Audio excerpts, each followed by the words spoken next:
Kembali lagi dengan saya Lucia.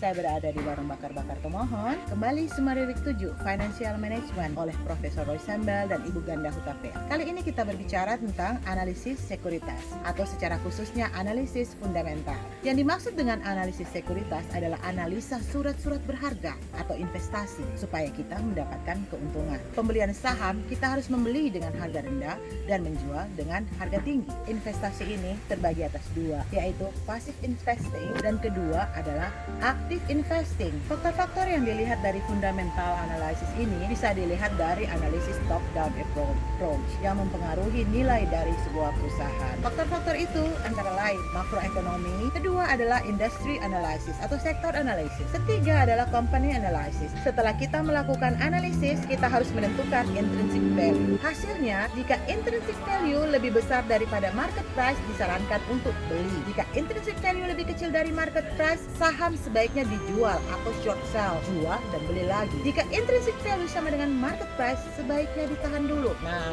kiatnya dalam membeli saham, kalau harga sahamnya stagnan atau infrequent trading tidak direkomendasikan karena sahamnya tidak liquid. Cara mengukur intrinsic value ini harus melihat dampak dari makroekonomi, industri sektor, dan company sektor. Berikut kita masuk ke macroeconomics analysis. Yang harus dibahas adalah global economic analysis. Kedua adalah domestic economy. Berikut adalah indikator makroekonomi atau sama dengan key economy variable yang terdiri atas 1.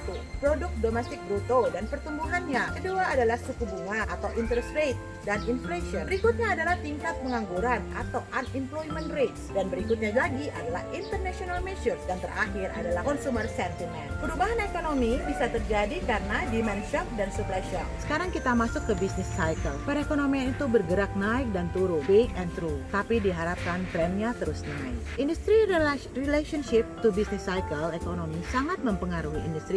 Ada dua faktor yang mempengaruhinya, yaitu cyclical. Kedua adalah defensive. Ada 3 jenis indikator juga, yaitu leading indicator. Kedua, coincident indicator. Ketiga adalah lagging indicator. Kita masuk ke industry analysis. Sensitivity to business cycle. Apakah satu industri gampang kena shock atau tidak? Faktor-faktor yang mempengaruhi sensitivitas dari pendapatan terhadap business cycle adalah operating leverage, financial leverage, dan sensitivity of sales. Leverage yang tinggi adalah industri yang sensitif terhadap naik turunnya ekonomi. Industry life cycle mempunyai 4 tahap, yaitu mulai dari startup, consolidation, maturity, relative decline. Untuk menutup, Warren Buffett, founder dari Fundamental Analysis, mengatakan, be fearful when others are greedy, and be greedy when the others are fearful. Ayo, beli saham sekarang.